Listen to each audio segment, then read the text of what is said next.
Hello, everyone. Thanks for tuning in. Once again, you're listening to World Combat Sports.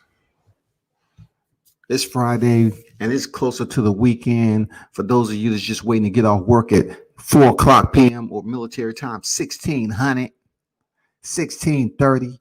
You know what I'm saying? It's the weekend, heading into another one. You know what I'm saying?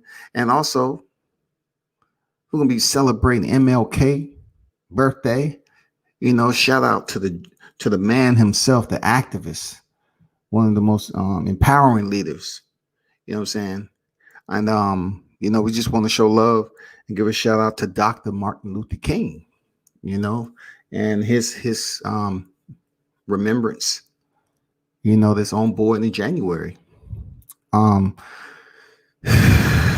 topic is what it is, people. But first, I want to salute everyone that's in the live chat. Those of you that support WCS, I appreciate you always.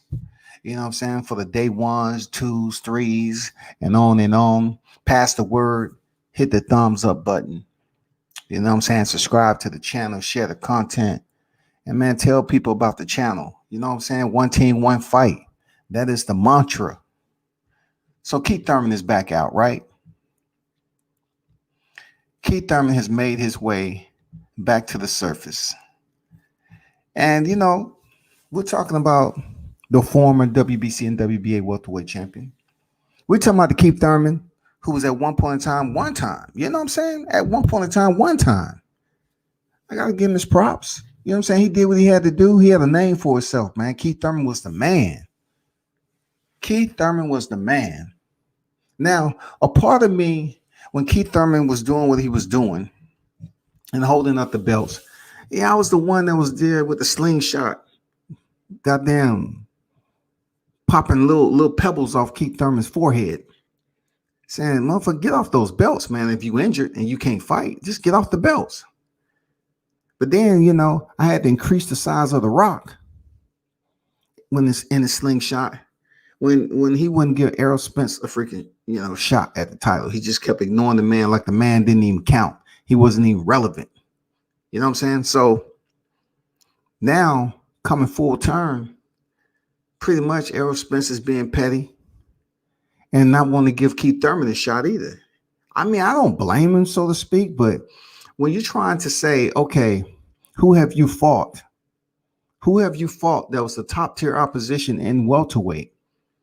Then you have to think about one of those names being Keith Thurman. Who have you not fought, rather? Who have you not fought thus far? You haven't fought Keith Thurman and you haven't fought Terrence Crawford. But you have fought Sean Porter and Danny Garcia. So I'm like, it comes a time where Keith Thurman will look real good on your record. Why? Because his resume is better than yours.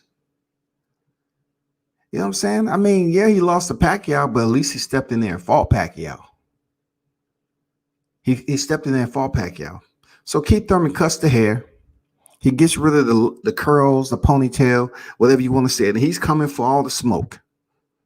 He's coming for all the smoke. If you don't remember, when Gary Russell was calling out Devin Haney, then he was calling out, talking about going from 26 to 47. He was making, he was making it known that he was trying to step up and fight Terrence Crawford at welterweight. But yet Keith Thurman came out of nowhere and said, $10 million, we can get this fight. We can make this fight. So nothing ever materialized from that. You know what I'm saying? It was just good banter, good boxing talk. But it would be nice to see, Terrence Crawford fight Keith Thurman only if Manny Pacquiao is not available. Only if Manny Pacquiao is not available. Seriously, only if Manny Pacquiao is not available, because the main focal point right now in the welterweight division to tie down, some of those anchors that's going to do well at the negotiation table is that WBA title. Now, this is where boxing gets all sporadic when it comes to what Keith Thurman is trying to do. Keith Thurman being a former unified champion, if he would have did what he was supposed to the right way, and I'm not sure what this report is like internal to the PBC, But if he would have did it the right way, he need to be in there talking to the other people with the fact that he did step in there with Pacquiao and to try to return and put himself in another title position. He was the former WBC and WBA champion. So you lose one time and you can't get back in the title picture. Keith Thurman lost one time and you telling me he cannot? He's incapable of returning back to a title picture? It doesn't make any sense when Manny Pacquiao is out here talking about fighting mixed martial artists. So that's why I put a little bit. I put half the glass, into the merit for which Keith Thurman is coming out since he cut his hair to try to make it seem like he's on a whole nother level right now. Yeah, you might be mad at Bob Arum, that Keith Thurman, but there was a point in time when you had the belts and you wasn't showing no love to the ones that was on your neck about it. They was challenging you. They wanted to do what they had to do to try to pick up a second strap. But Thurman, you wasn't even paying them any attention. None. So let me let you take a look at this video Keith Thurman just put out. Okay? That ain't my fault. You got ESPN backing you.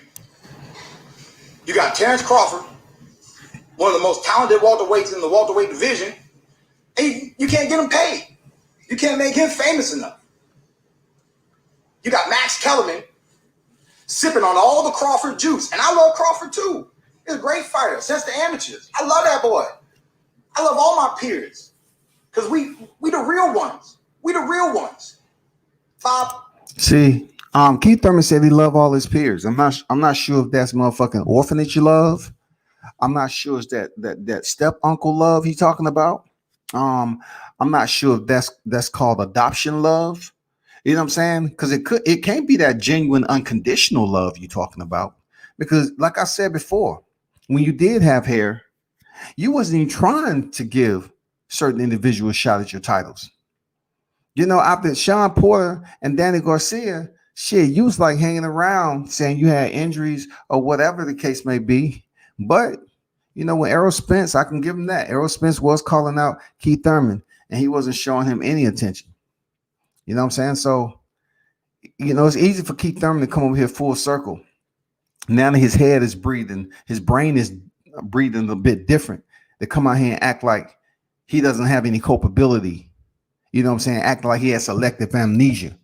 Motherfucker, when you had the motherfucking titles, you didn't even do what you supposed to do.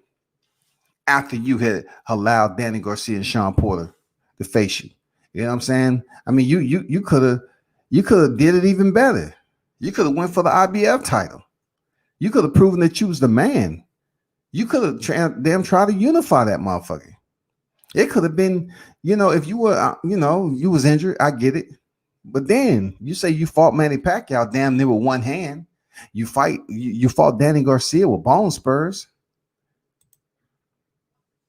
Bob, what? We all feel it. We all know it. You know what I'm saying? But you ain't going to get me on no discount. You ain't gonna pay no full price, but you ain't get no discount. So Keith Thurman say you ain't get me on no discount, but you ain't get me a full price. If it's not full price, it is a discount, big dog. Big dog. Come on, man. Look, Bob, stop talking shit. All right? Stop talking shit. You're a horrible fucking promoter. You got all this talent, you can't do shit with it. All right? PBC, we make money together, baby. We do it all together. All right? You wouldn't have a dime in the bank account if it wasn't for all the Mexicans and Africans and Filipinos and all the other ethnicities that you've ever worked with throughout your whole career. So time out. So PBC fighters all make money together. I'm just once again going back to Keith Thurman on why you didn't make money with Errol Spence. And now Errol Spence isn't trying to make money with you. If it's all about PBC fighters making money together, it just can't be with a couple of fighters. You know what I'm saying? It can't just be with 3 fighters or certain fighters. You know what I'm saying? I mean, may have some money, but when it comes to the best fighting the best, I know you're making money, but you want to make even more money. You want the price tag to go up, increase. You know what I'm saying? You want that those zeros to continue to quantify. And if that's the case, that Keith Thurman, when you was doing what you was doing and you was in control in the driver's seat, you should have made better decisions yourself. Now that you're back and you say you're healthy, why are you going over here, trying to hunt down Crawford? Because that's the orders that they gave you. You need to stay. Look, you need to keep your energy off of Bob Arum and focus on calling out the fighters and trying to get your people to talk to their people so you can make this shit, pop off the right way. All right? And then you don't want to pay people? This is world-class boxing. You can't afford a world-class fight. You got ESPN backing you. They don't got no money, Bob. They don't got no money. They ain't got no money. And look, stop talking shit. All right? Ain't going to be no fight. You can't afford it. All right? You offered Sean Porter $1 million. What's $1 million after taxes? $600,000? Man, get the fuck out of our face, Bob. Get the fuck out of our faces. All right? You can barely help Terrence Crawford make any real money. He's one of the best fighters you've had for years. Years. He can't make no money. Man. Look, man. I don't need no $10 million. But I need some respect. And the respect. Oh, is that right? So Keith Thurman wants respect right now. See, one thing about this technology era, right? It allows devices to communicate with one another via satellite. And that allows certain platforms to be able to record and have playback accessibility, which is called social media, which is called YTBC, which is called a lot of things on here, Facebook, all that shit, right? IG. So now Keith Thurman, of all people, is talking about respect.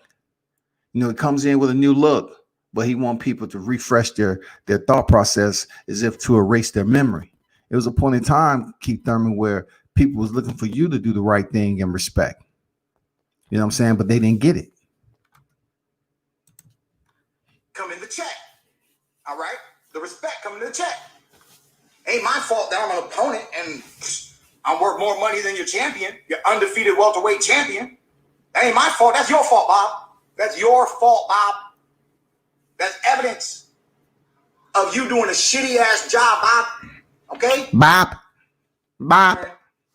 Stop talking shit, Bob. All right? Terrence Crawford wanted to fight me last year. Okay? I have to fast forward.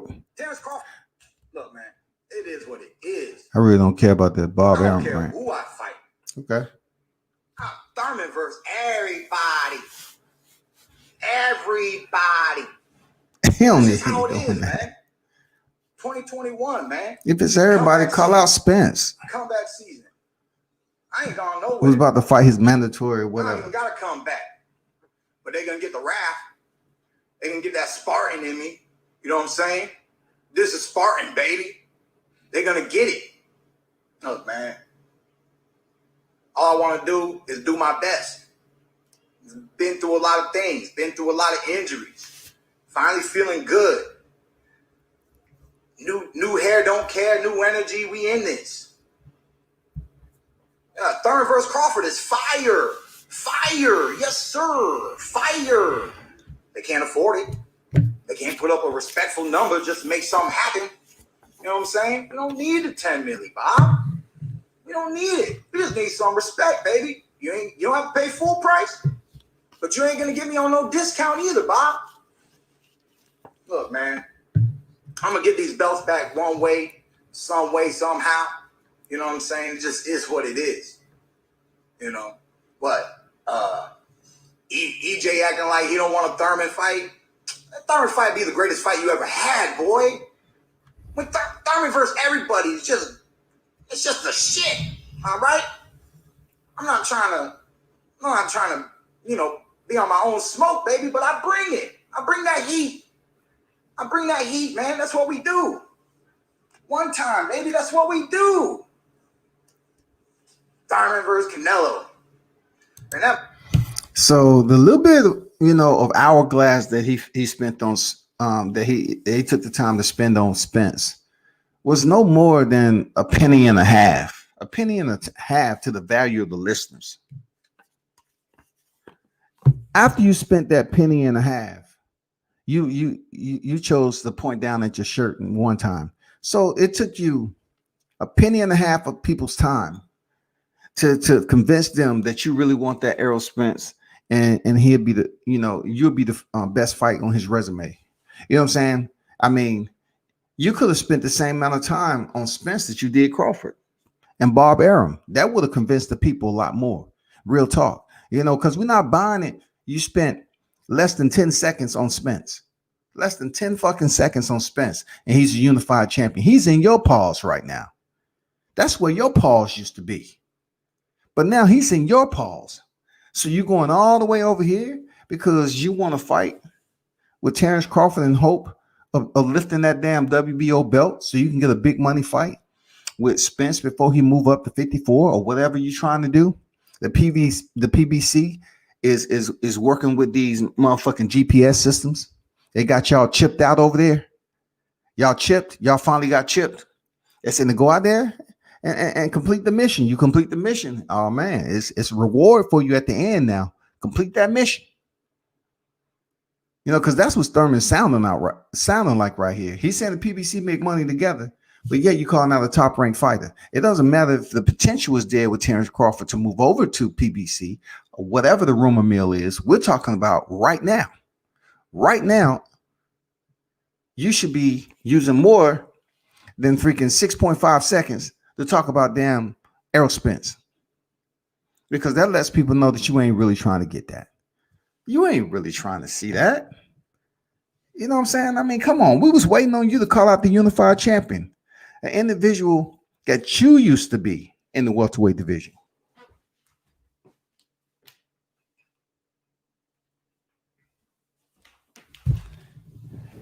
Man, Keith Thurman, you got to come back with more fire than this.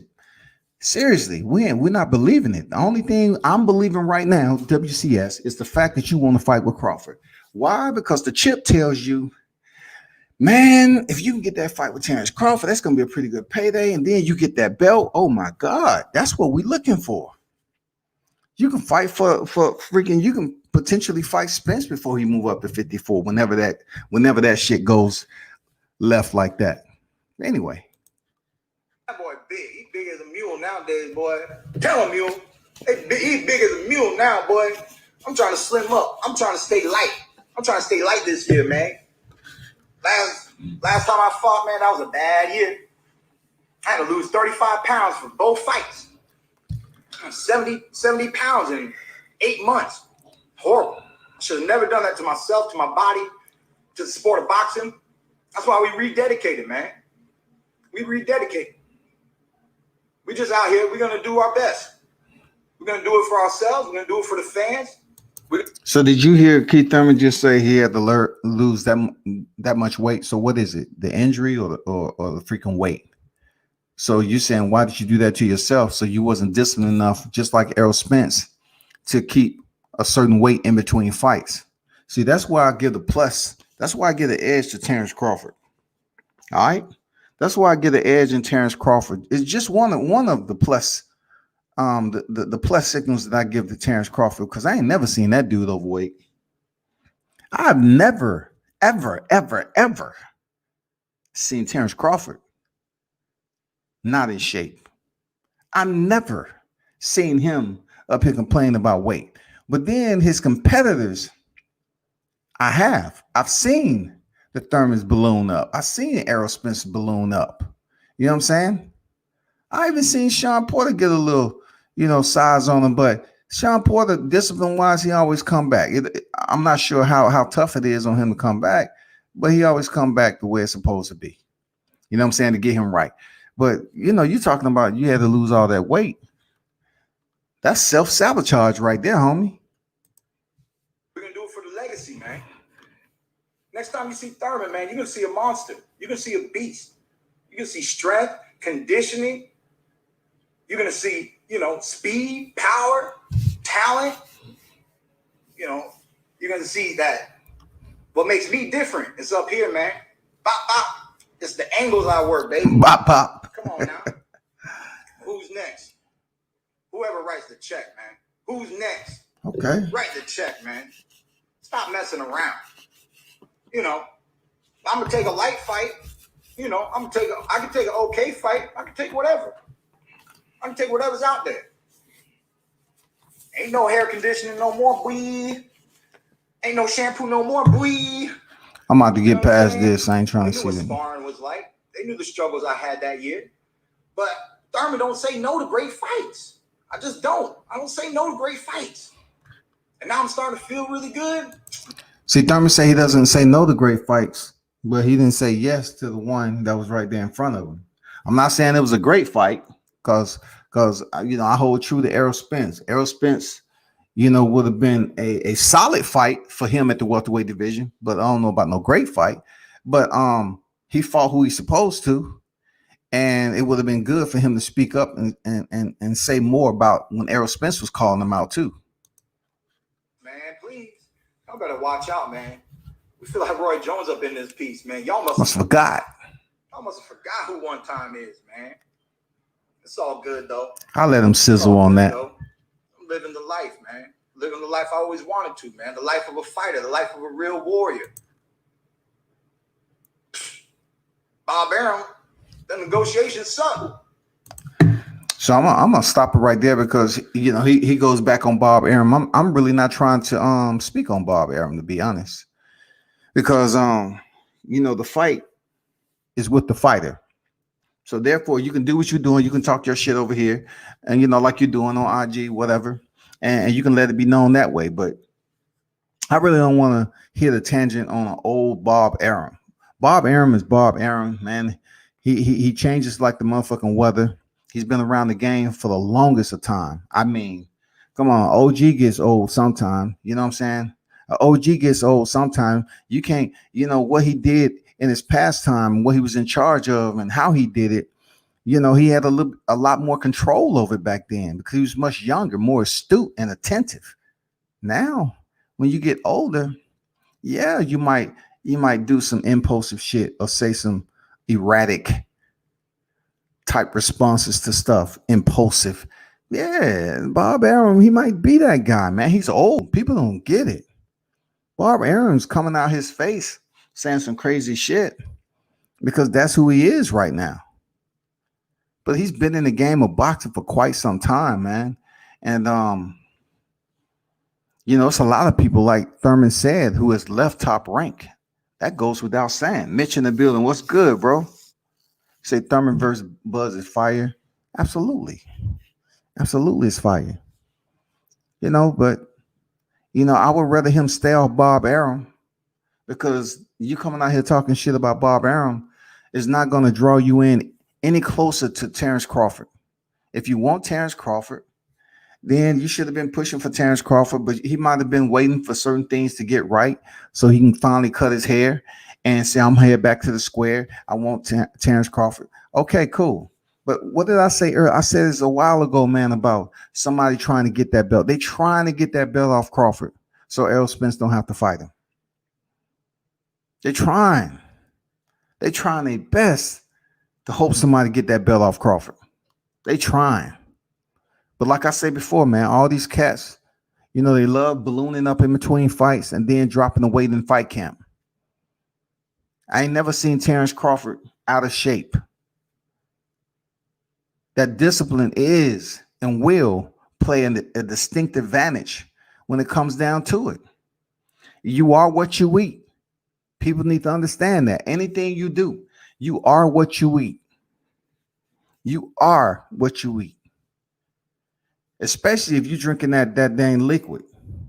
If you're drinking that liquid in between fights, here and there, it don't matter if it's liquor or beer, that's just going to put weight on you. You're going to feel good for the moment. Then you're going to be like, God damn, man, maybe I should go to the gym. Nah, I'll wait till tomorrow. I mean, you're going to put that shit on you. But if you don't do it in general, I'm telling you, the longevity is amazing. Keith knows he ain't getting a Spence fight. But he was the one up here, Mitch, saying that PBC, they love making money. They love making money. So if the PBC fighters understand that, that's what Thurman is out here barking. Well, go out here and make this fight with a PBC fighter. Now, granted, you know, you have Pacquiao is out here. And this is what I say to all the listeners, right? This is why boxing is becoming a weird circus clown. You know what I'm saying? A clown is actually fucking weird. You lose once. It doesn't make you a bomb status fighter. It doesn't make you a soft touch. It doesn't make you one of those fighters that's what they would say unimportant in the sport. Keith Thurman went from unified champion for being stripped and vacating all this and having one loss on his record, right? So you can't get another fight with Manny Pacquiao, who has the WBA title. You can't do a rematch. That's what boxing just goes down the drain with me.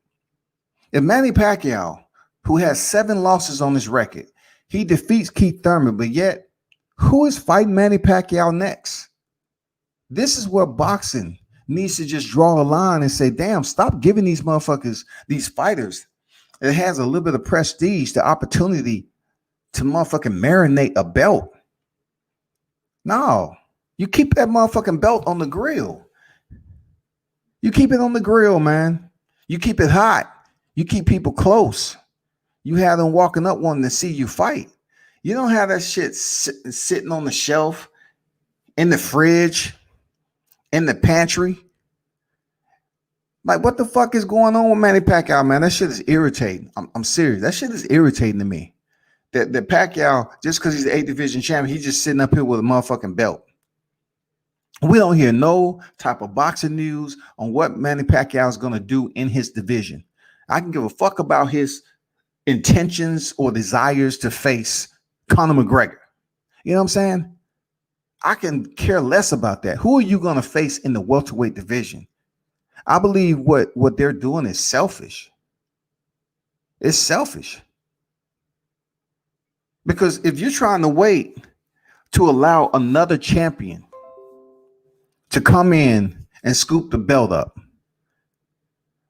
like we just heard Errol Spence may face Urdinas Ugas. Let's just say, for instance, Errol Spence face Urdinas Ugas, and then all of a sudden they fight for the WBA belt. Why couldn't Manny Pacquiao just vacate the motherfucker, man? Are you getting paid the residual income holding that belt down? If you're not going to pay the sanctioning fees for another fight with a welterweight boxer, vacate the title so another fighter can have dibs on it. So you can allow the entry to be accessible to another fighter.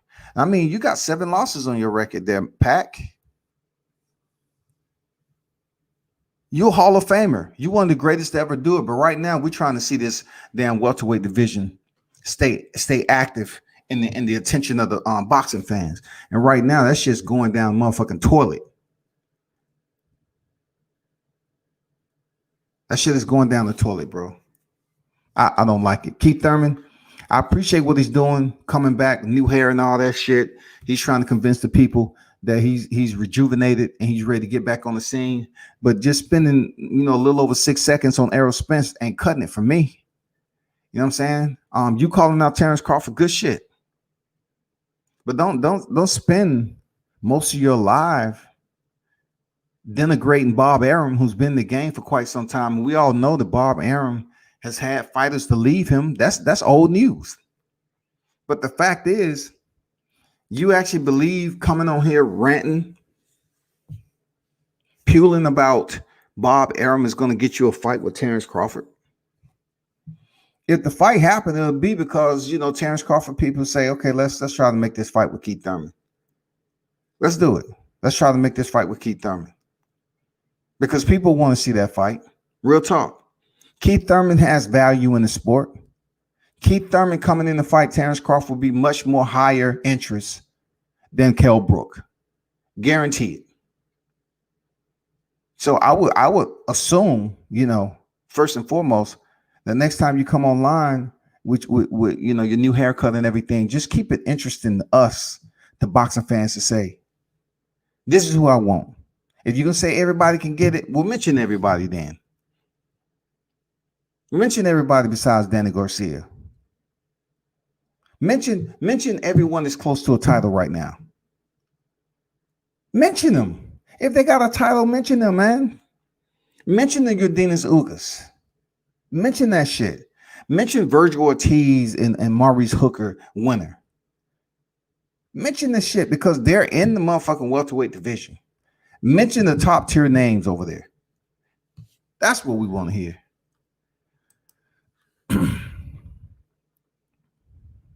If you haven't heard, man, it's a huge damn debacle.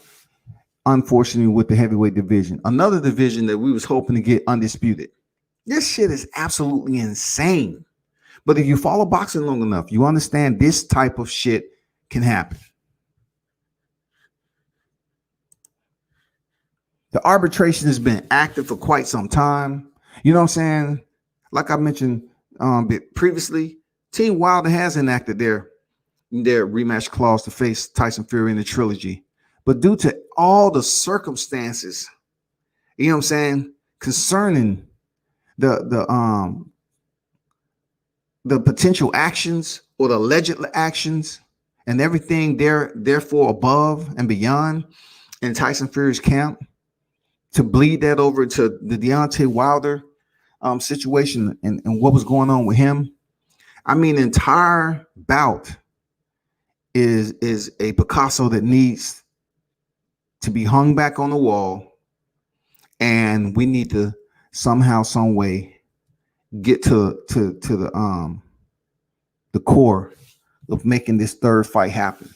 We need a new painter, so to speak. We need somehow, some way for someone to paint a trilogy into the boxing minds, into the promoters, until Top Rank and PBC. PBC is doing what they're supposed to do. You know what I'm saying? But if Tyson Fury say he's never going to step in there and face Deontay Wilder, then guess what? All you got to do is vacate the belt. Unless they're trying to wait for a franchise to be handed out so they can go over there and do what they do by facing Anthony Joshua. Listen, it's going to be entirely, I'm talking about chopped and screwed. I'm talking about screwed in the sense of being fucked over. The audience, the boxing fans, we're going to be screwed the fuck over in what we've been experiencing at lightweight, but yet it doesn't apply to heavyweight. So therefore, if you're going to basically dilute Devin Haney's title, you're definitely going to dilute Tyson Fury's title.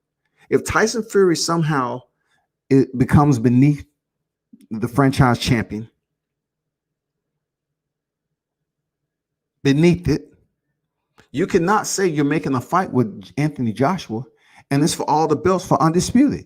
You know, I don't care what Eddie Hearns is saying. Eddie Hearns is another one. A person like myself listens. You know what I'm saying? Eddie Hearns said himself, yeah, you want to be undisputed, but you're not.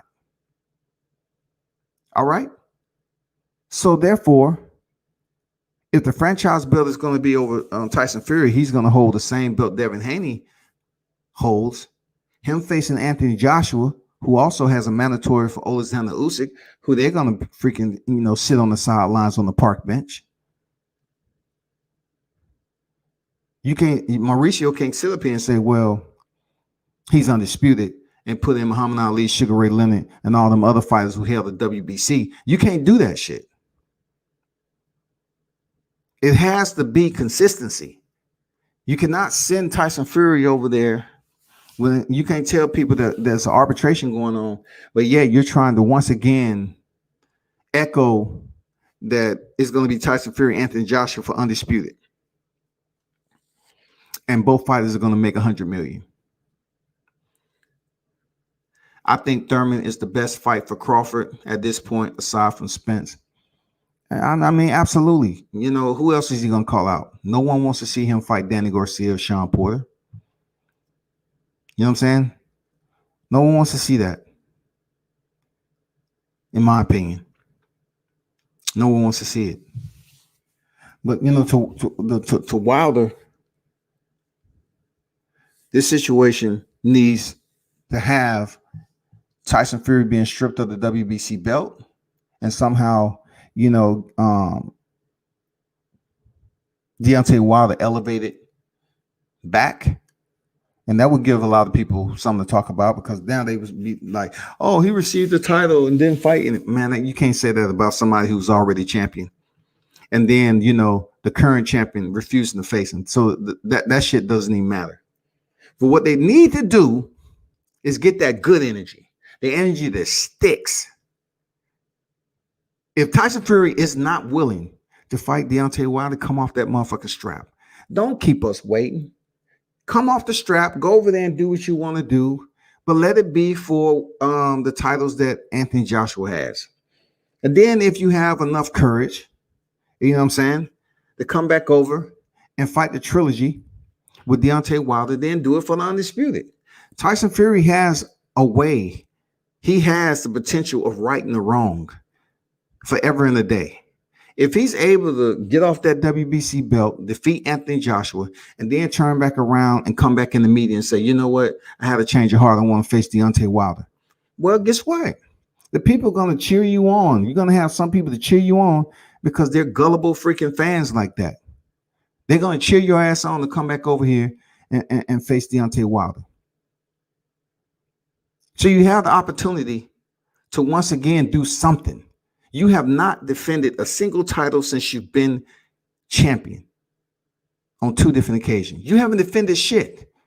The one thing that you did defend is the lineal title. Lineal. That's all we fucking heard.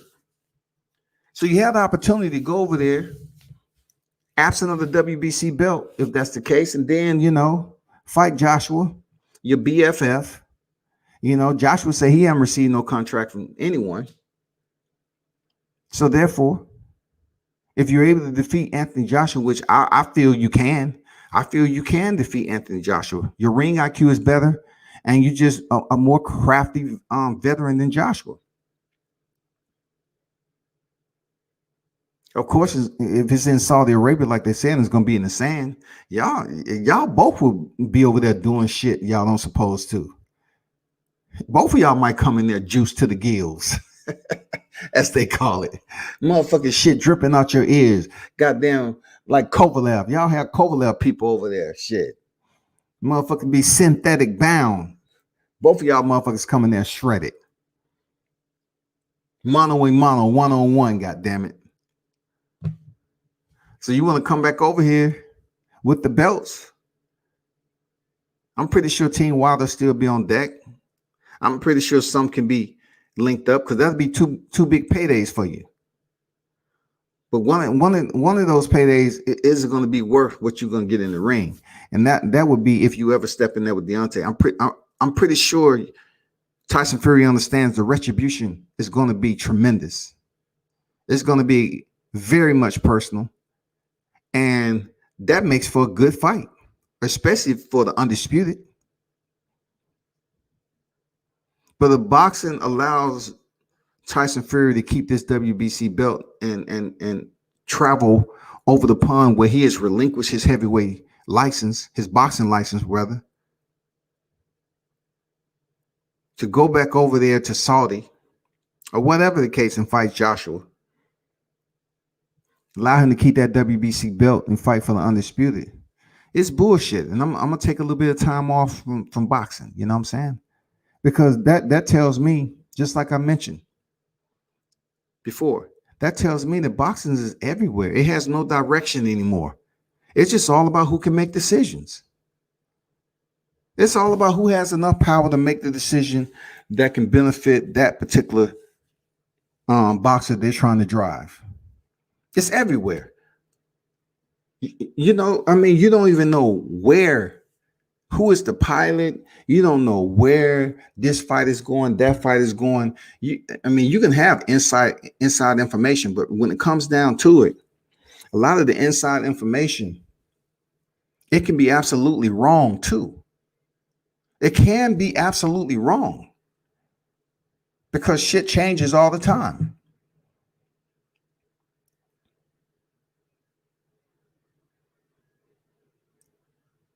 Boxing has never been about morals and principles. They allow anyone and everyone to be able to compete in the sport, no matter your background. So don't be too perturbed when you go in here and find out that boxing is a motherfucking open field, a jungle. Motherfucker, at one given time, you don't know who's the hunter, and who's the hunted. You don't know what's going on. You don't know who's at the top of the food chain, who's at the bottom. Because sometimes individuals at the bottom of the food chain is even better than ones at the top. Seriously, you think the best is supposed to fight the best, but no, they selling below. They doing shit behind your back. They trying to make fights and jump in the line without you even knowing. That shit. That's what's going on in boxing, man. This shit is crazy.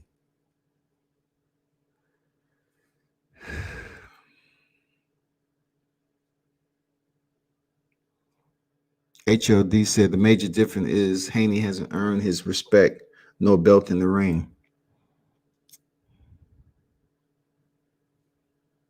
If this was a Haney live, and you can look back, then I would re-emphasize some stuff. But right now, I just want to see some good fights.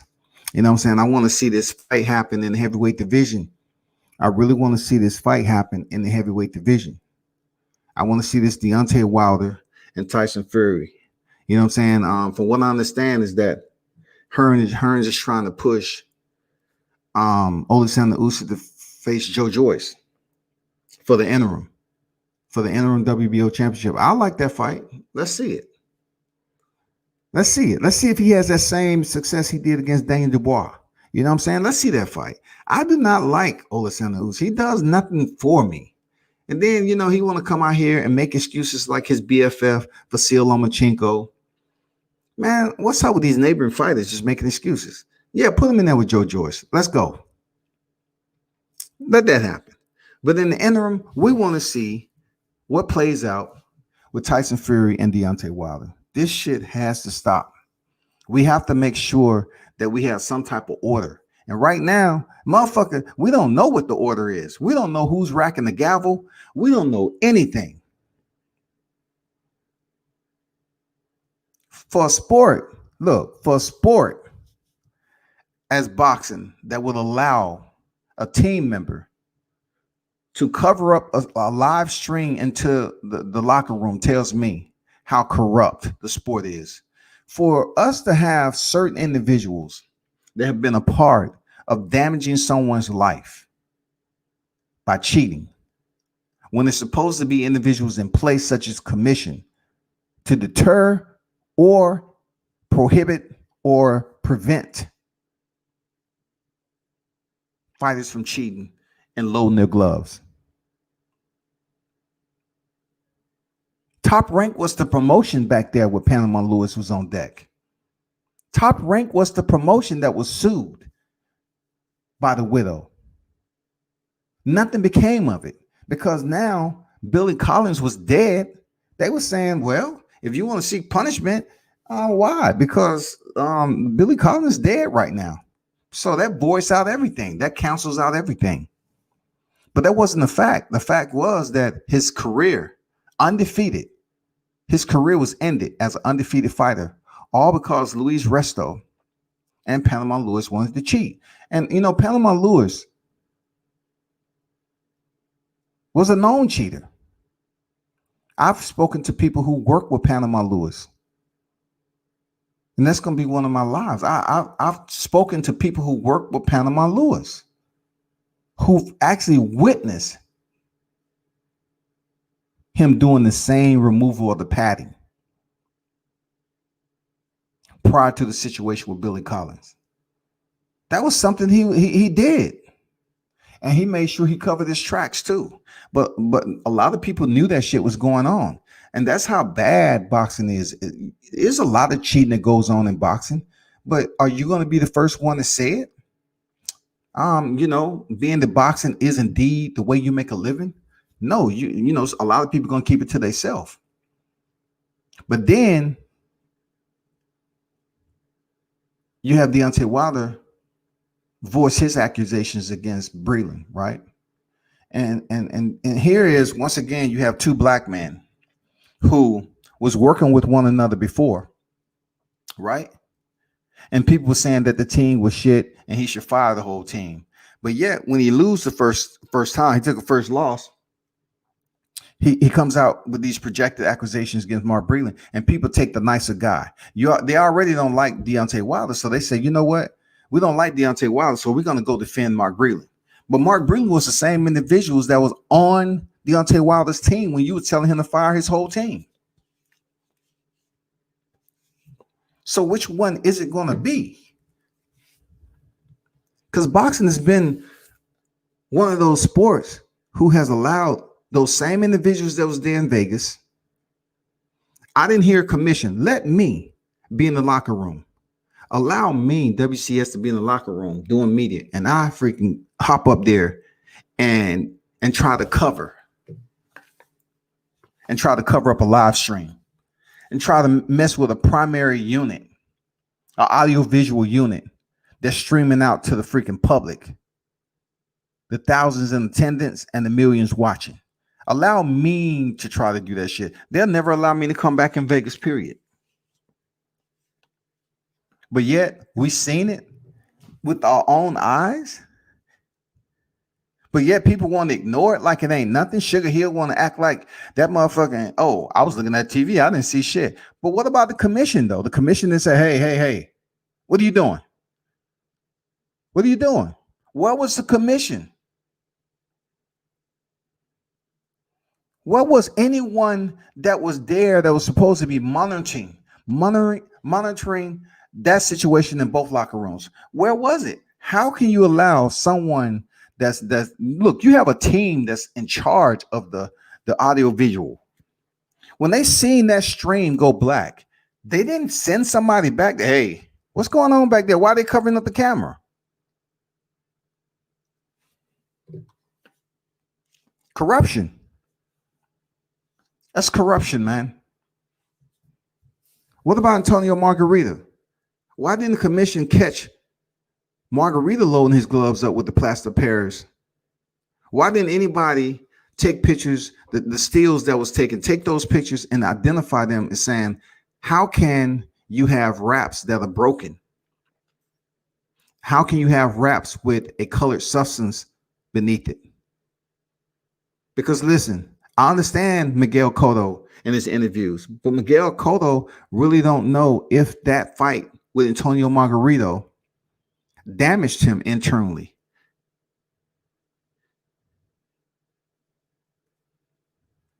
We just had Spencer, MMA fighter, who's a very tough fighter. He just found out that he has dementia. Dementia will soon have you 6 feet under. And he's trying to do something about it. I've seen dementia in action. It's real talk. I've seen dementia. I had a neighbor. You know, her and her husband been together since they was freaking damn near teenagers. They was older than me. And I used to see her. I'd be out in the garage, and she used to walk past at the end of my driveway. And at first I was saying, hey, how you doing? She wouldn't say anything. So I was like, well, she's older. You know, she probably didn't hear me. And then I met her husband, and he was like, have you seen so-and-so? I said, yeah, I seen her walking out. And then he ended up saying, oh, you see her out here? You know, you don't have to watch her, but, you know, just knock on my door and let me know. Sometimes she just leaves the house. She has dementia. And he was a cool dude, man. But they've been together for a long time. He was emotional about it. He said, yes, she has dementia. And then the grandkids was over there. And one time I was sweeping off the porch, the catwalk as I call it. And the grandkids opened the door. She was trying to get out the house, and she was like, they're trying to kill me. They're trying to kill me. Call the police. They're trying to kill me. And then, you know, I didn't know that grandkids like that, but said I already knew that the husband had talked to me about her having dementia. So therefore, my point is, why didn't I see Richardson? Why was he the one to identify Team Margarito from cheating? Why was he? Why wasn't the commission there? People always want to talk about the commission. Sugar Hill want to say, when asked about the question, go back and rewind. I ain't talking about the one he had on Barbershop. I'm talking about when he was asked a ways back about the glove situation. He said the commission handled that. He was short. He came off like an asshole to me. And then he turned around and said, well, what about them covering up the camera? I ain't say I was watching TV. So what you was watching? The Brady Bunch, Sanford and Son? The fuck what you watching? Because this fight night, you ain't up there damn watching a motherfucking sitcom. You paying attention to what's going on with your fighter. So therefore, he's full of shit. I'm glad he was interrogated the way he was, on Barbershop Conversation. Shout out to Fred, man. It was good having him on there. And I'm surprised that would even go down like that. I mean, that just like, it was good that he had to be in the hot seat. But for me, he still proved how much of an insensitive individual he is. He just don't give a fuck. He's supposed to be so big and have this tutelage under Emanuel Stewart and all this stuff and represent the Crunk banner. But yet, he's full of shit.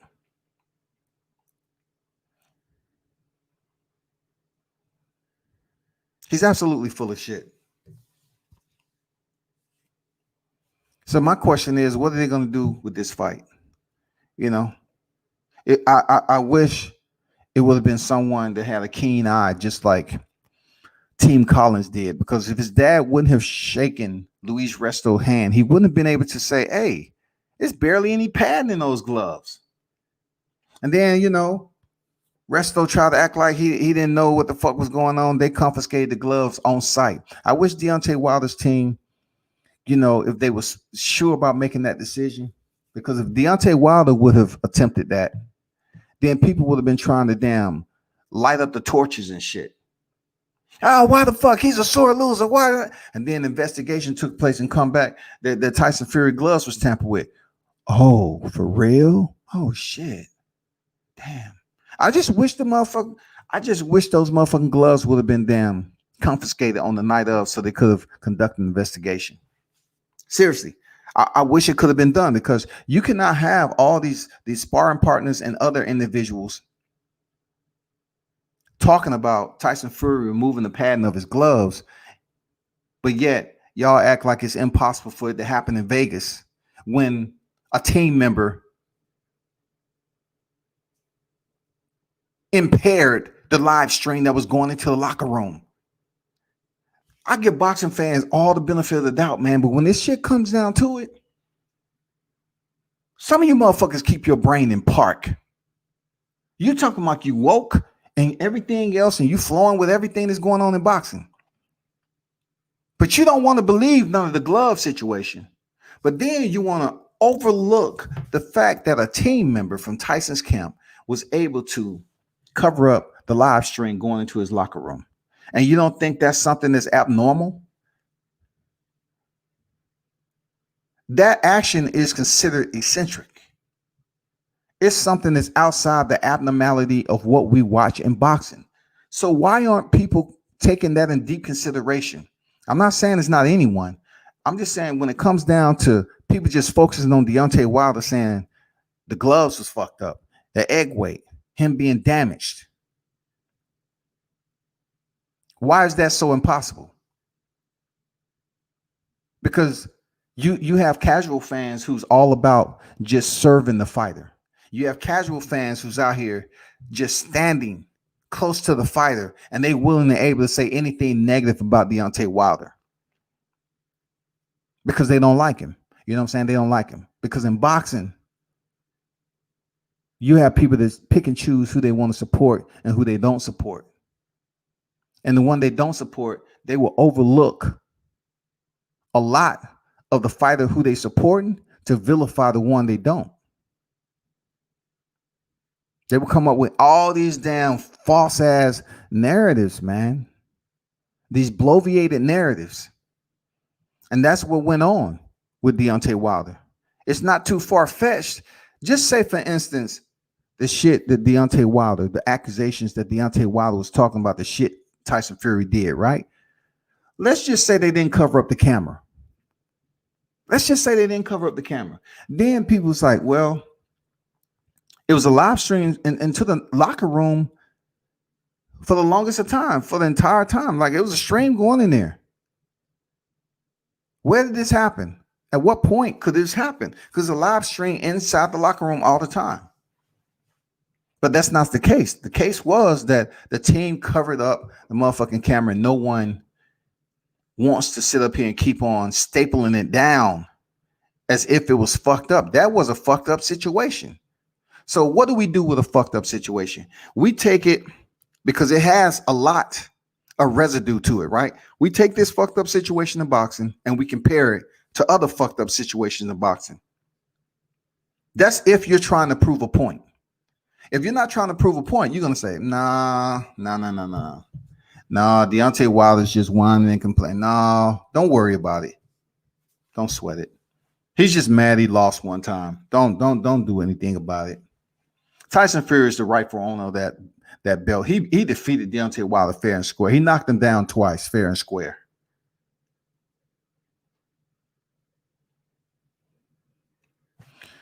Let me get some of these comments. Appreciate everybody pulling up in the live chat, man. Michael Johnson in the building. Salute to you.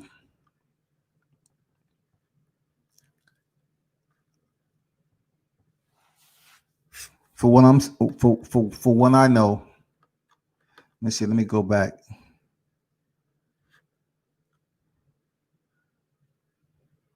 Agreed. We want great fights. Unfortunately for all of us, there's only 3 good heavyweights in the game. Wilder, Fury, AJ, in that order. But I appreciate your input, though. If we had more killers heavyweights to challenge each other, we wouldn't be stuck on just the top 3 fighters to fight each other. Sadly, that all we got. Now, I agree with that part of what you said. You know, they wouldn't be fighting each other, but it's hard to get a hold. Look, it's hard to get a hold of the other top heavyweights if they across the pond and they're being moved differently. Because the heavyweights over here in the U.S., people was whining so damn much about Wilder. Now that he's not champion, who else is going to step up and go on a damn title reign? Who else is next? Jared Anderson isn't in a position to take over the throne. Wilder is still an active fighter. He's still in court. He's still doing. He wants to get back in there and get his title back. No matter what you say, Wilder's a freak of nature. For him to come off to certain people that he's a basketball player, but yet he's one of the hardest hitting boxers of this era. It can't be denied, period. Why was Mark Breland the only one fight? You have to ask Team Wilder. If what the accusations he made against Breland, it was for a reason. It was for a reason he made those accusations. Look, JD has been there since Wilder has walked into the camp. Wilder has been on record as saying JD's remains on the team. Why? Because he did not go against what Wilder asked him. He did not go against him. Basically, JD stuck to what Wilder's request was. You know what I'm saying? He honored Wilder's request. As a fighter, Wilder stated that he's the boss. As a fighter, Wilder had told his team, don't throw in the towel. As a fighter, he gets paid, the team gets paid. So it's been said that Wilder said JD did not go against him.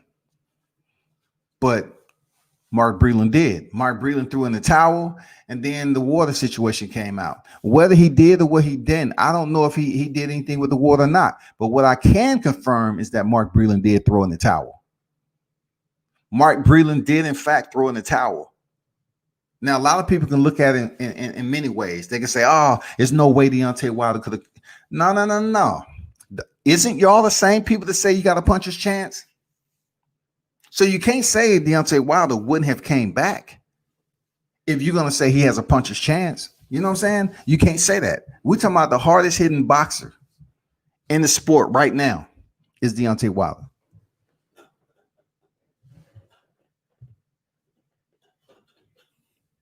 $42 victories, 41 knockouts, y'all. You cannot sit up here and act like the heavyweight division was full of killers, but yet you're going to freaking denigrate Deontay Wilder's 41 knockouts as if the heavyweight division is a motherfucking lineup from 1 through 20 of killers. He was knocking out individuals that was accessible in the heavyweight division. People tend to want to put certain names up there to benefit their appetite. But if he doesn't have any skills, y'all, it should have been quite easy for boxers to come up here and remove that title. And you know what? Tyson Fury, he was able to earn 2 knockdowns that night, but he didn't stop Deontay Wilder. Deontay Wilder was still throwing punches when the fight was stopped. I know it sounds good to the Josh Grahams out there who's extremely biased and you know me. I really don't mention names, but he seems to be infatuated with excoriating Wilder every time he get.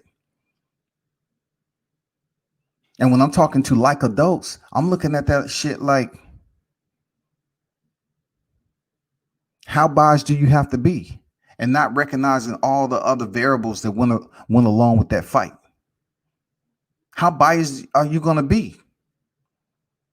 Deontay Wilder was knocked down twice, but none of his knockdowns was like the 12th round in the first fight when he knocked down Tyson Fury. None of them.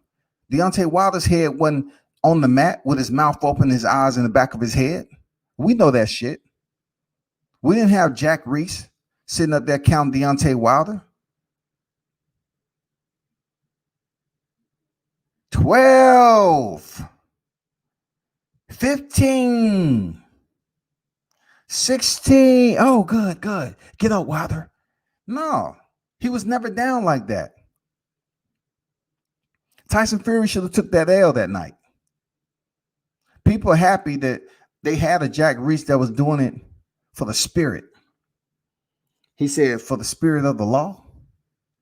And then, you know, for a point, I say, okay, me being curious, right? Me being a curious individual, I say, shit, explain that spirit of the law, that Jack. Explain that spirit to me. You know what the spirit of the law is, right? What is it? Common sense. Now you lost me. Because you're saying it's common sense to allow certain fighters to get the preferential treatment, but not all, because that just debunks everything you just mentioned then. Because you're basically saying that some fighters deserve that common sense tag and others need to be counted out immediately. Tyson Fury head bounced off the canvas, and all you can do is say, I need to do it for the spirit, which is common sense. That's bullshit. That's what that is. A pile of it. Donkey piss mixed in with cow shit. Stir it up on a hot flame. That's what that is. The people that don't want to ever recognize that fight knows that Tyson Fury should have had a 1 on his record. And Deontay Wilder won that fight.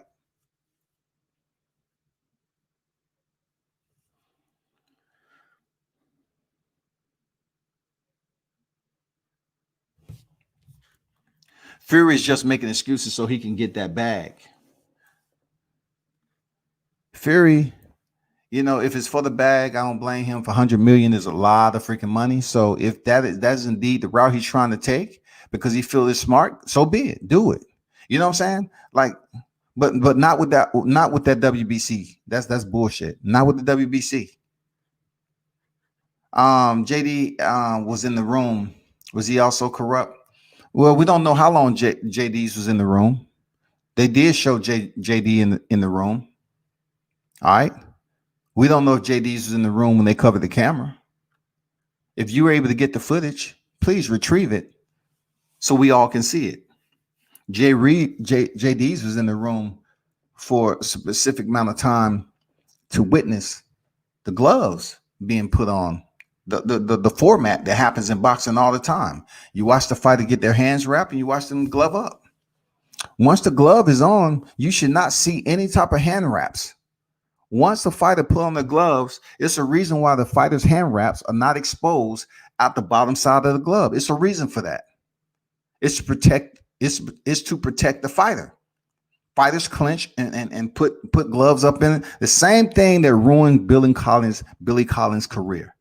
Their HLD. It's the same thing. You don't tamper with the gloves. Panama put 2 holes, one in each palm of the glove, and it scratched the cornea of Billy Collins' eyes, and it ended his career. So therefore, why is Tyson Fury the only fighter with the same hand with the hand wraps showing? The hand wraps are showing. Why? If you're putting tape on the glove and you're putting tape around the fighter and the hand wraps aren't supposed to be shown so that material will not injure your opponent, then why is there pictures out there with Tyson Fury hand wraps showing in a fight?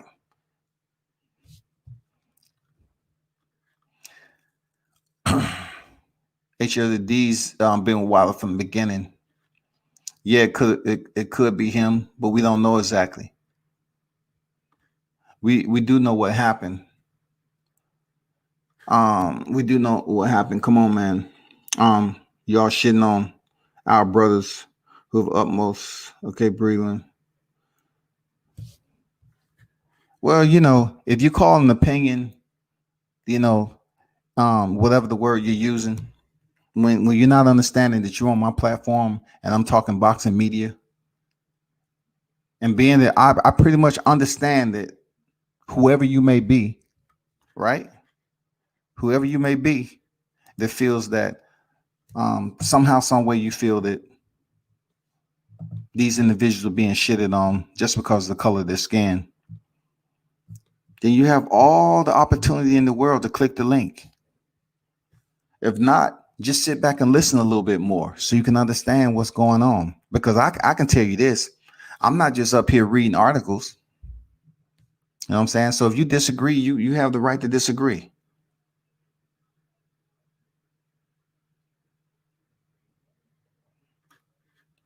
You know the same routine. I like it how people come in here saying certain things. They'll try to warm up the live chat, and then they'll come out with one opening to try to make it all negative, so the attention can be on them. Let me keep it moving. HLD was we in the locker room? Did you have convo with D's and Mark? This is obviously a fan that don't like Wilder, and see the cowardice part of this is that they will come in under a fake account. But like I said before, the link is in the chat, big dog. We sounding like them Trump supporters come up with why he lied. We ain't talking about that. See, that goes. You're casual. You're acting just like a casual.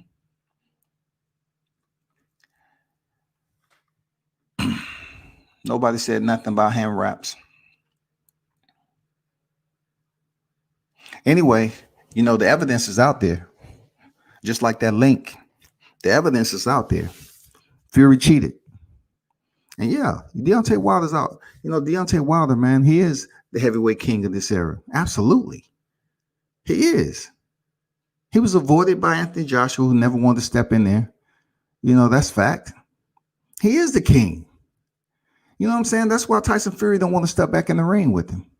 Because he knows it's going to be a lot of people watching him this time. You're not going to be able to turn off the camera in the damn dressing room. You are going to have multiple people watching him get his hands wrapped. So if he get his hands wrapped and the hand wrap is not showing, but yet when he comes down to the ring and his hand wrap is showing again, well, guess what? It's going to be some suspicion again. He's a cheater, bona fide cheater. That's the good thing about it. HLD knows he's a bona fide cheater. He knows that. That's what we agree on, HLD. You understand that Tyson Fury is indeed a cheater and a dope fiend. So he would do anything and everything to be who he is, a cheater. So it's up to Team Wilder to come back, like they doing, stay in court. You know what I'm saying? Stay in court, get this fight, make it happen, and then we can see Deontay Wilder get his belt back and move on to bigger and better things. You know what I'm saying? I'm not saying a lot of people understand that who else is in line to take over the throne like Deontay Wilder was able to do. If there was cheating going on and JD's was a part of it, I'm pretty sure by now somebody on that team would have found out. I'm pretty sure they had some meetings. I'm pretty sure there was plenty of meetings after that fight, February 22nd, that Team Wilder sat down and tried to sort this shit out. I'm sure of it. You know what I'm saying? I'm pretty sure of it.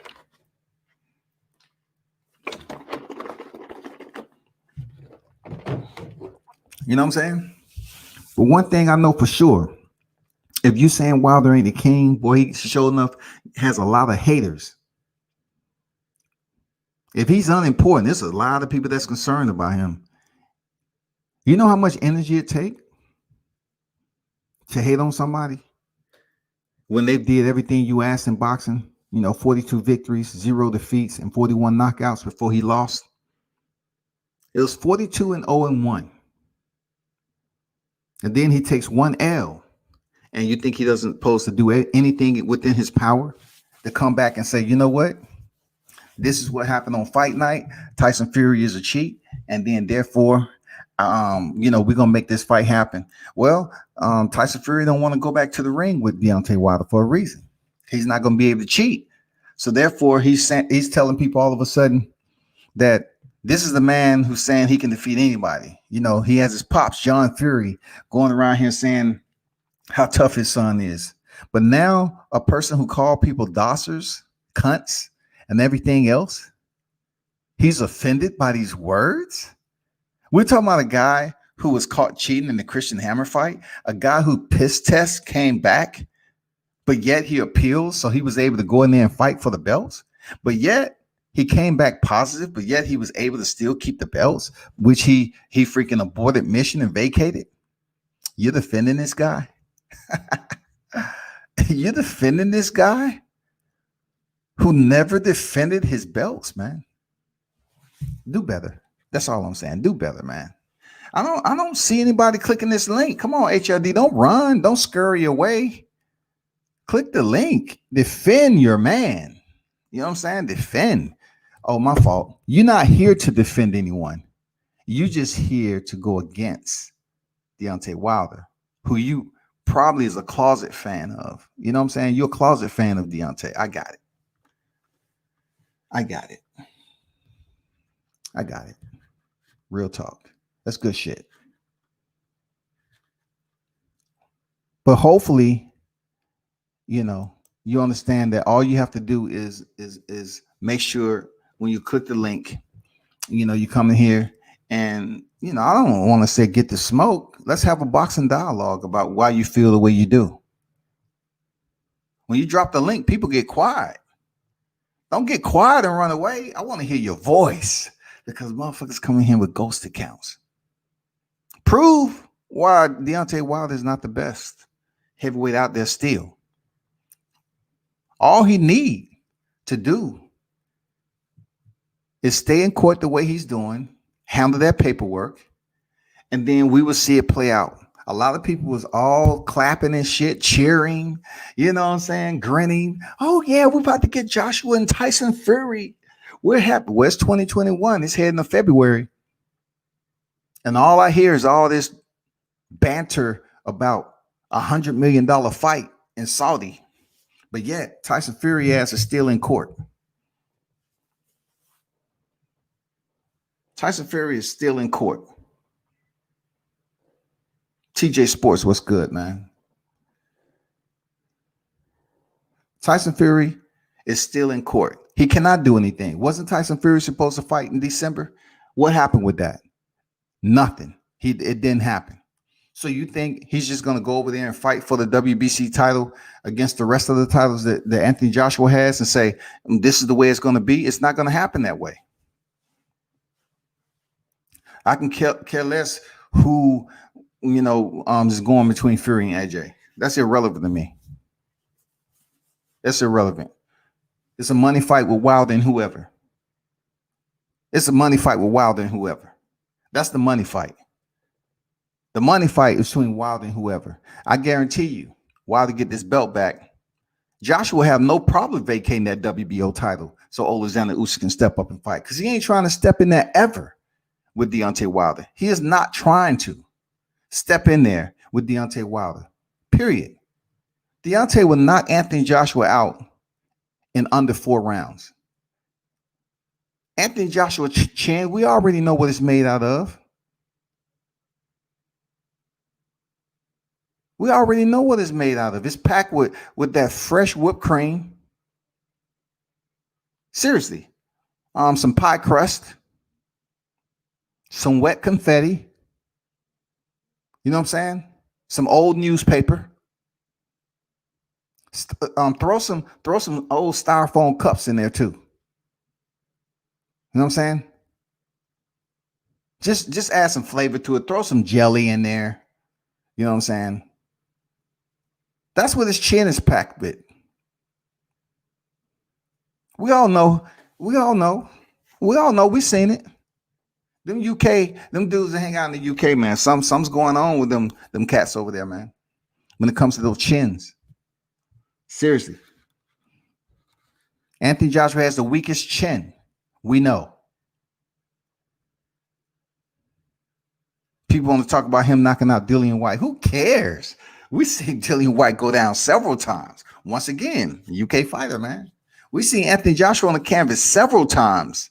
Once again, man, it's a freaking fight that we want to see. But, you know, like I said, when you have Anthony Joshua saying he'll help Tyson Fury for the rematch with Deontay Wilder, that tells you everything you want to know. He's not trying to step in there with Deontay, period.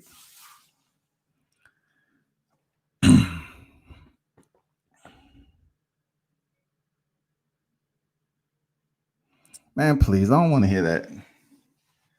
You talk all that nonsense in the live chat, but can't click a link to access freaking a live stream. I don't want to hear it. People say that all the time.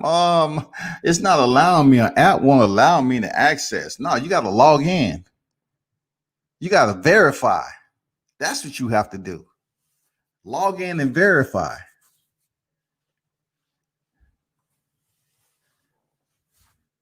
Come in here trying to play those mind games with people. Oh, I'm gonna sit up here and post a couple of freaking good. I'm gonna post a couple of good comments, and then I'm gonna go in on Wilder.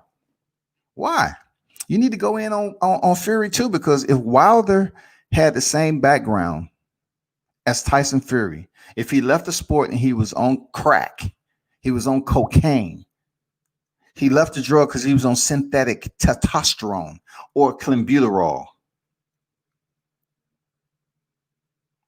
what would the reception would have been if Deontay Wilder returned back and was talking on the mainstream ESPN and say, yeah, I just want to let everybody know I had a mental illness. Well, Max Kellerman, well, Deontay Wilder, if you believe if you saying that you had a mental illness and you know that kept you out of the sport, how do we know you would not drift back into that mental illness state? How do we know you are fit to compete as a boxer? How do we know that? They will be asking this man, I don't know how many questions. They will damn be drilling this shit over and over again on mainstream media. Deontay Wilder returns back to the sport after saying that he left the sport due to an extreme mental illness. That mental illness forced him into a dark area of seclusion for which he was strung out on drugs for years and vacating those heavyweight titles, which he never defended. He is considered one of the most subpar heavyweight champions in the history of the sport. So we look at this right now as he returns to the sport.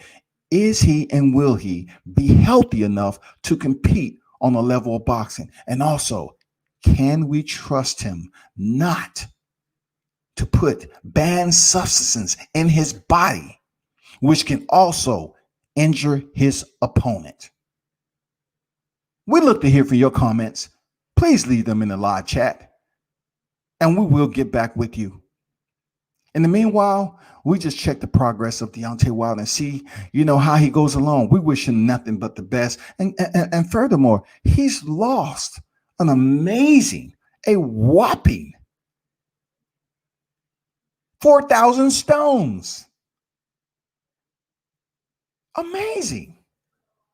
For someone who used to look like a basketball player to balloon up in weight and then lose all that weight. It's just amazing. But let's hope he's crack free. Now, I don't need you on my side right now, HLD. I don't need you on my side, shawty. I need you to click that link, LINK,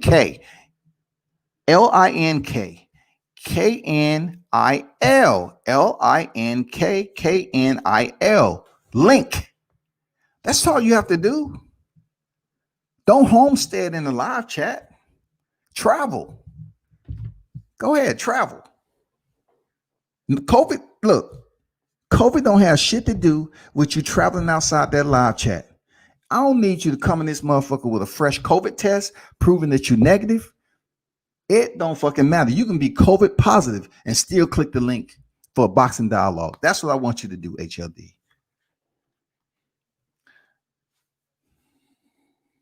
I don't want to hear shit about that. You get no damn read over here talking about he was washed up and depressed. He wasn't depressed. He wasn't depressed. It's called drug-induced. It's called opiates. That's what it was with Fury. It's called opiate, abuse of opioids. That's what it's called. It's called being a drug addict. Now, of course, for those who may have taken drugs in their lifetime, I don't know who you may be, but you might face ups and downs. You might feel a period of depression. You know what I'm saying? So it's not abnormal to reach a point of depression while you're on drugs, mind-altering drugs. Let me break shit down to you, that HOD, okay? If you're not qualified as a doctor, all right, being an unemployed life coach doesn't count.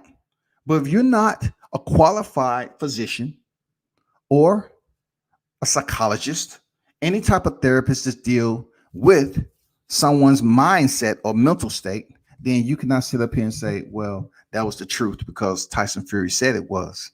That is called being a fan boy.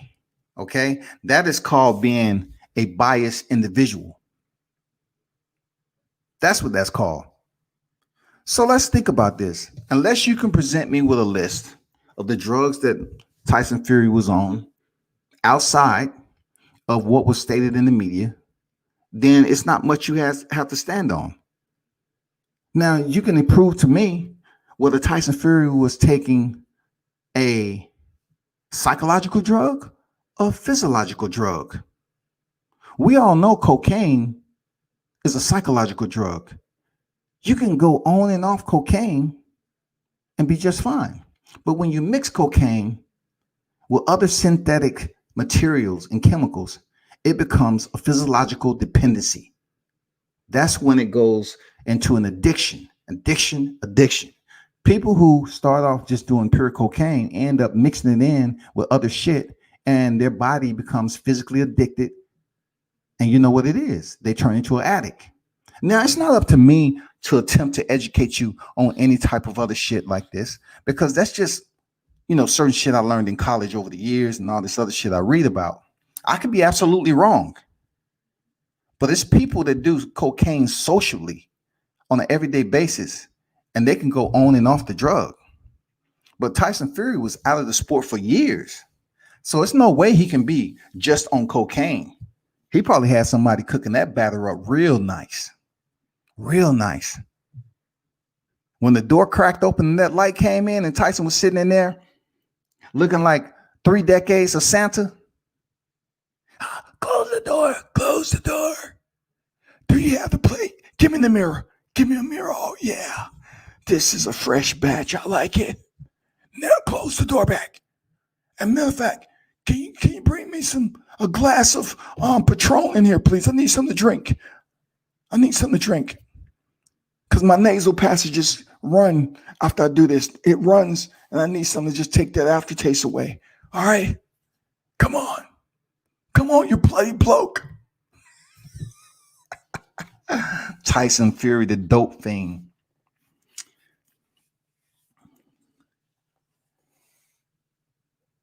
It don't matter what you think about. Well, it's just an opinion.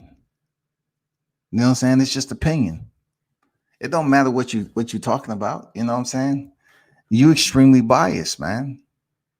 You're trying to sit up here and act like Tyson Fury's situation was absolutely depression, when in fact he was caught before he went into retirement. Let me educate you on something, HOD. It's always good to educate people, even though they refuse to take it as any type of enlightenment, right? When Tyson Fury's test came back from the Christian Hammer fight, and he knew that shit, but yet he was still able to get the belts pending an appeal, right? He ran from the sports, because I'm gonna tell you like this, he was probably already on cocaine. I mean, him and his cousin Hughie pop positive, right? Okay. What did he just do with his UK license? Shit came out from Mr. Carefoot, and he ran again.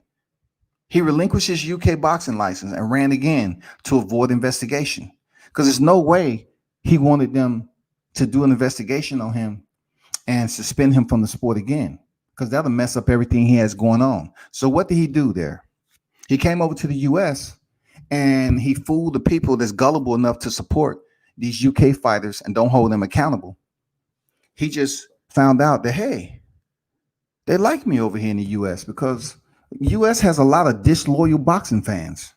They love to support the neighboring fighter because they're spoiled with all the boxing champions that we have here on this footprint.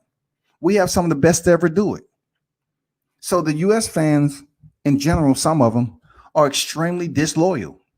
So when Tyson Fury found out that these fans actually like him from fighting tomato cans, he took advantage of it. It was perfect. It was a perfect setting. He took advantage of it. He took advantage of the gullible fight fans that you can find over here in the US when it comes to neighboring fighters. They was up here supporting Triple G, who I said that was overrated.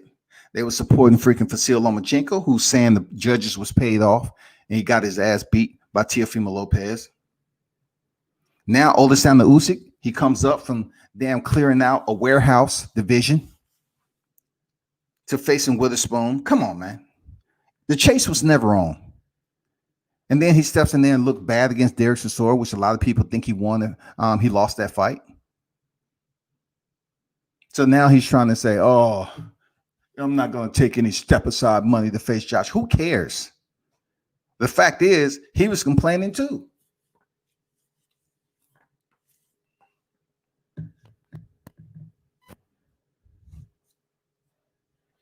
He changed himself up now. He's still messing with the snow, still using PEDs and fucking with his gloves. He ain't changed up shit. If anything, he got worse. Look, you can't tell. What it's a saying out there. You know what I'm saying? Don't talk to a fool from a distance because they don't know the difference.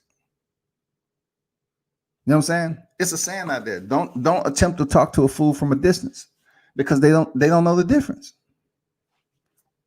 You can try to explain to a fool shit that makes sense, and they're gonna nah, that ain't it. That ain't it.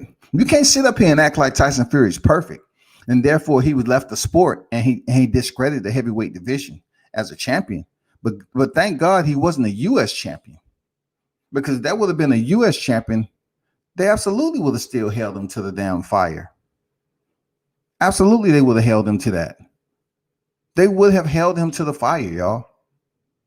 And people will. One thing about the Deontay Wilder Tyson Fury situation, you will always have individuals in here that's going against the grain just for fun.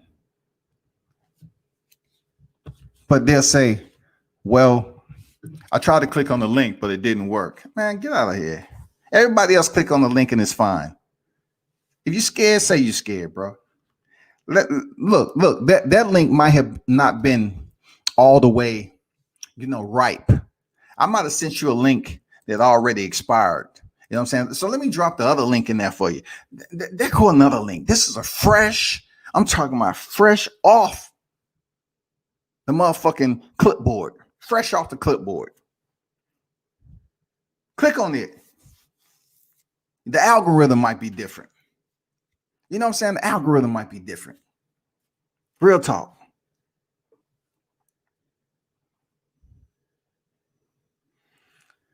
He said, dude, I know you see justified loved ones. He's trying to compare me and him to having loved ones that's been on drugs. We don't even know each other. You seem like the ones that you might be a drug addict yourself. That's why you're trying to marry up with defending Tyson Fury, because you seem like an individual that's been in the 13-step program. Seriously, you seem like that individual who have friends. Hello. My name is HLD, and I'm a dope fiend. Hello. Welcome. I'm here to change my life. I'm not saying it's going to be permanent, but for these freaking 30 days, I just want to let you know I try my hardest. I mean, come on, you sound like you've been in that program, bro.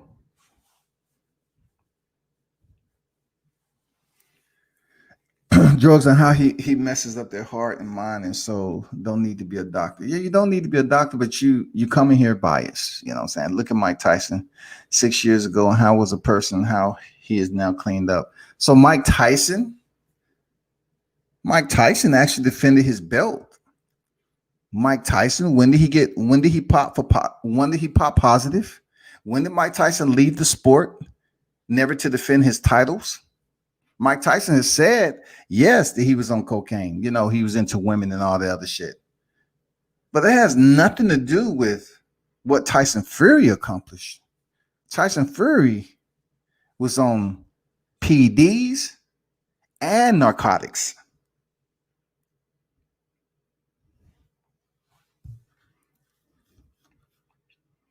You also don't have to be a doctor to understand someone on crack cocaine binge. Mental health is different from partying and binge. You know, for him to just disrespect the people who actually have mental health illness, that's another down and dirty, mischievous type of mask that we can make Tyson Fury wear too. For him to just place himself in the company of those who actually have mental illness, saying he don't give a fuck. He don't care. Because he's sitting up here smoking it up, snorting it, however you want to see it. You know, he's coming back and preying on the people. I know it's going to be some people out here. So his PR team said, listen, Fury, when you go back, just say it was a mental illness. They will show you all the sympathy you need there, Fury. Just do it. Yeah, I just want to let everybody know when I was out the sport, I know the test came back cocaine and freaking BDs, but you know, my body just didn't take well to the cocaine. It was so pure. Oh man, that Snow White was, oh man, just hell of a drug. I spent a lot of my time listening to some Rick James.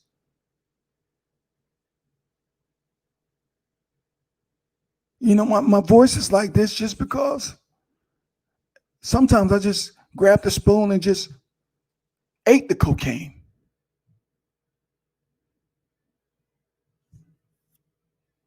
And then I found out my voice was being fucked up. So I stopped it.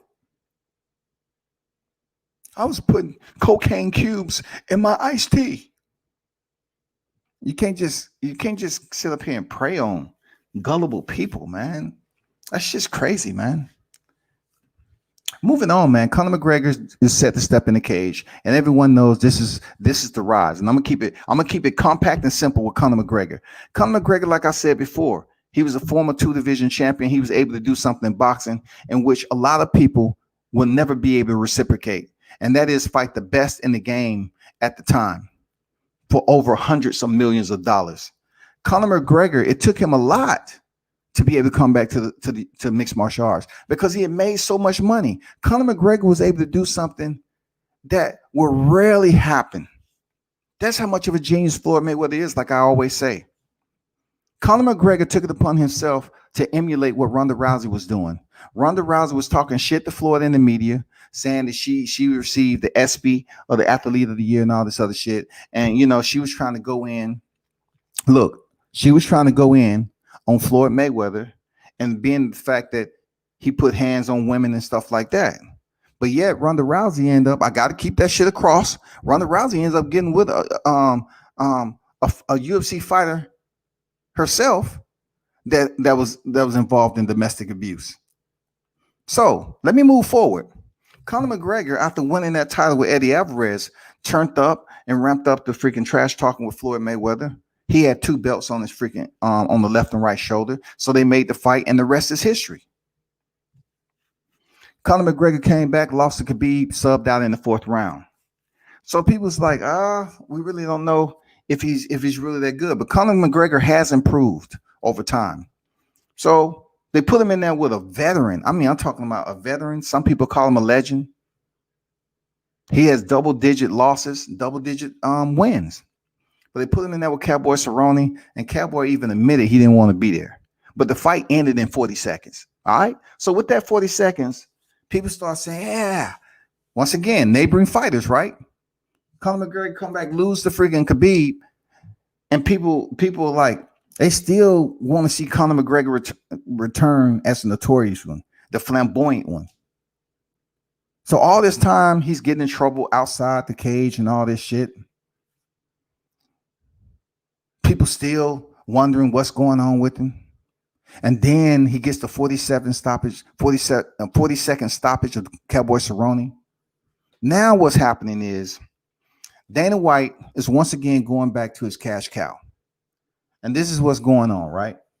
Dana White is pushing hard for Conor McGregor to get another title in the UFC. The reason why he wants this to happen so much is that Conor McGregor is trying to now do something that you rarely see again. Conor McGregor is trying to be a boxing champion. Former UFC champion, now he's trying to be a boxing champion. The only way to build up his persona and everything is for Dana White to try to magically mastermind him getting back to another title shot. And he's campaigning in the 155-pound division. Khabib is on like temporary retirement because his father passed.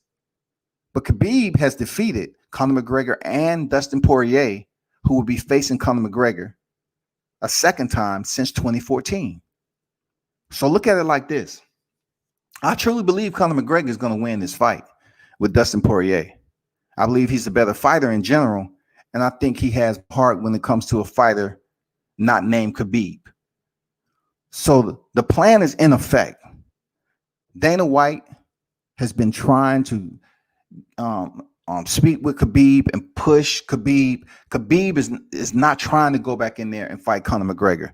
The reason being is of how personal Conor made it and all the shit that went on between them. It was one of the most nastiest promos. Like his fight with Jose Aldo, who he knocked out in 13 seconds, was much lighter than what happened between him and Khabib. That's why the melee happened the way it did, with Khabib jumping out the cage and going after his teammate Dylan Dennis, who was talking shit all during the fight. So Khabib say, fuck that. I'm going to jump out there and fuck you up. I don't care if it's thousands of people out there. Let's go. That's the type of dude he is. Now, if you put him, Khabib, and Dylan Dennis in the cage, Khabib fucked this dude up. So now Dana White is saying to himself, damn, how do I convince Khabib? The only way you're going to convince Khabib, he's not going to do that shit,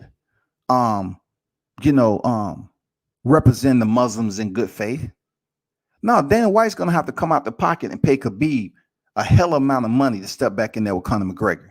He's going to have to pay him a motherfucking truckload of money. Why? Because Khabib probably felt some type of way that they fined him $500,000 on that melee that Conor McGregor had coming. We're talking about the same Conor McGregor who threw a dolly at a truck of fighters who the UFC refused to discipline because he had been disciplined out in town, out in civilian courts. So no punishment was handed down in the UFC. Not only that, Leading up to the promo, he offered the man proper 12 whiskey, against his religion. He talked about his team. He talked about Ali Abdulaziz, saying he was a terrorist. Though he has a background, I'm not going to talk on it. But the guy has a painted history. You know what I'm saying? So therefore, he was talking about his wife, how, his wife stays covered up due to his religion, and she's a towel. He called his wife a towel. He was very disrespectful about his dad, everything. And we all know Khabib was very close to his pops. So now what we do, we have Dana White trying to mastermind another huge fight.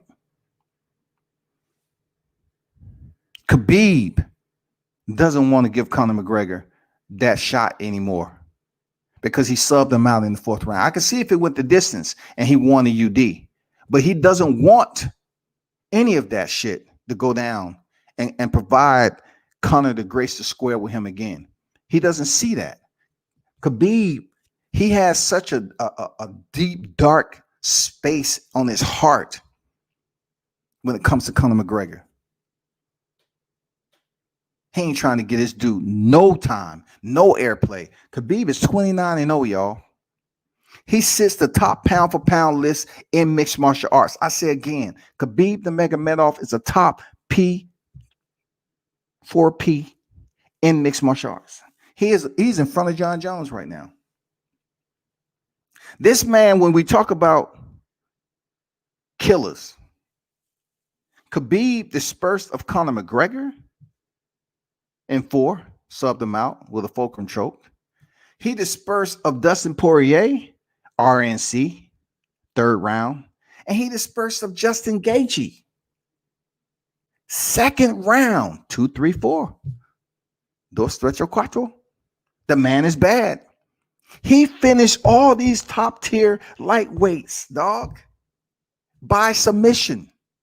He even took it easy on Justin Gaethje because his family was on deck and his father just died. So usually when Khabib gets you down, it's GMP all day long. He maintains dominant position and try to punch a hole in their head to get them to verbally submit. That's what he does. But in this particular case with Gaethje, his family was on deck and it was Gaethje's biggest fight of his career. He just put an inverted triangle on him and put him to sleep. He rolled back on his back and put him to sleep. 2nd round. So a lot of people are going to start pushing for this fight at lightweight with Conor McGregor and Khabib. But see, Khabib don't have to do anything. But if he doesn't, it's going to be difficult for Dana White to strip him of the title. You know why? Because when Conor McGregor had that motherfucker, he didn't defend it either. He held down the strap in the featherweight and lightweight division several freaking months. He never defended the title. He never once defended the featherweight. Never once defended the lightweight title, y'all. Never. So how Dana White gonna come up here and say, "Oh shit, I'm trying to mastermind this Conor McGregor fight, so therefore I'm gonna strip him of the title because he just fought Justin Gaethje." You can't sit up there and strip that man. He just fought Justin Gaethje. The same guy who beat down Tony Ferguson, who they was trying to make a fight between Khabib and Tony Ferguson, but the fight was canceled 5 freaking times. So now it plays itself out that Justin Gaethje faces Tony Ferguson and give him an absolute boxing lesson. So people's like, hell yeah, we want to see the highlight Justin Gaethje. He goes in there and gets subbed out in the 2nd round against Khabib. Now Conor McGregor wants round 2. Conor McGregor steps in there with Dustin Poirier. I'm telling you, it's going to be a tough fight. 5 rounds, 5 minutes apiece. And it's going to be a tough fight for Dustin Poirier. I feel that Conor McGregor, man, the way he stalks his opponent, how he is as a fighter in general, being his jiu-jitsu has improved. Both of these guys have wins via submission. But when it comes down to breaking your opponent down to put them in that position and then to bleed over your ground game and to try to set them up for a sub. I just think Conor just might be a notch above damn Dustin. Dustin's a good fighter, but I just think Conor McGregor, who already beat Dustin Poirier, has gotten much better. So this is where we at right now. UFC 257, the fight will go down. I have the entire fight card in the description of the YouTube video. You know, it's there. The entire fight card for UFC 257. Now, that's one thing why I say the UFC is elevating, you know, in a higher light than boxing, because they put on these fight cards, and these fight cards be over 10 fights strong. Easy.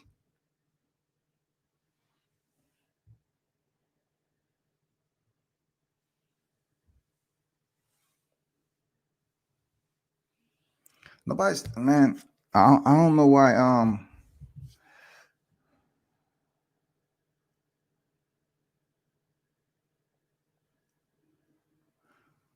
I don't know why you would pay 200 for a Khabib versus George St. Pierre. It's not like George St. Pierre wasn't tapped out by Matt Hughes. It wasn't like freaking Matt Serra then freaking knock GSP out. I mean, GSP versus Khabib. What weight? What weight? Come on, man. You just can't go off what's on TV. What weight? If Khabib hasn't fought at 170, what weight did GSP come back and fight in? This is what I'm talking about. There's levels to this shit, HLD. You're going off media shit. But what weight did GSP come on? He gonna come down to 155? Because last time I checked, what weight was GSP fighting at when he came back and fought Bisbee? What weight was it? You think he's gonna come down from 185 to 155? Why are people calling for a Khabib Nurmagomedov fight who has not fought at 170 for any type of title or nothing? Why would he skip 170 and go at the 185 middleweight? Okay. Why would you pay $200 for a fight that GSP will have to come see Khabib? He will have to strip down and weight, and he's not going to be as strong, and he's much older fighter right now. You know what I'm saying? I'm just saying, man, like, you got to put that in perspective.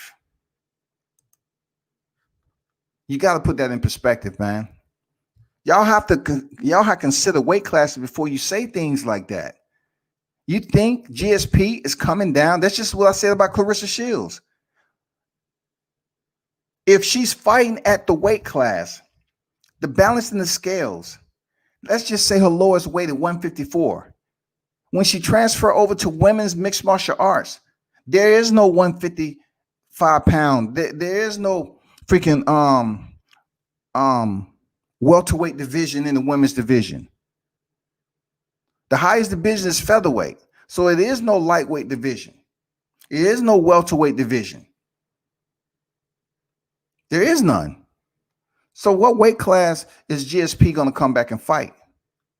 If he came in at 185 to fight Bisbee, what weight class? No, it ain't gonna be no catch weight at no 165. Why would Khabib go up that amount of weight for a catch weight that's not even anything dealing with a title or anything? You think his lightweight title is gonna be on the line at a catch weight because it's GSP? How? Are we doing that in boxing? You're going to go up 10 pounds as the champion and be 5 pounds out the next weight class and allow GSP to come in on fight night around a middleweight at 185 and Khabib is probably around 163, 162, 163. So you're going to allow GSP to come in around middleweight, and you're going to allow Khabib to come in around, 162, 163. That doesn't even make absolute any sense at all, man. It don't matter what Khabib struggles to do. He's 29-0. He's making the weight. Once again, here goes an individual who don't pay close attention to the sport in its present form. You're busy talking about what Khabib did way back when. Did he make weight for Conor McGregor? Did he make weight for Dustin Poirier? Did he make weight for Justin Gaethje? So why are you talking about old news? You need to really do an update and refresh your cache, dog, because you're talking about stuff that happened long back when he was missing weight. It could have had everything to do with a nutritionist and all that shit. But everybody else, I appreciate you pulling up, man. I am out. Salute. Turn up and tune in to World Combat Sports.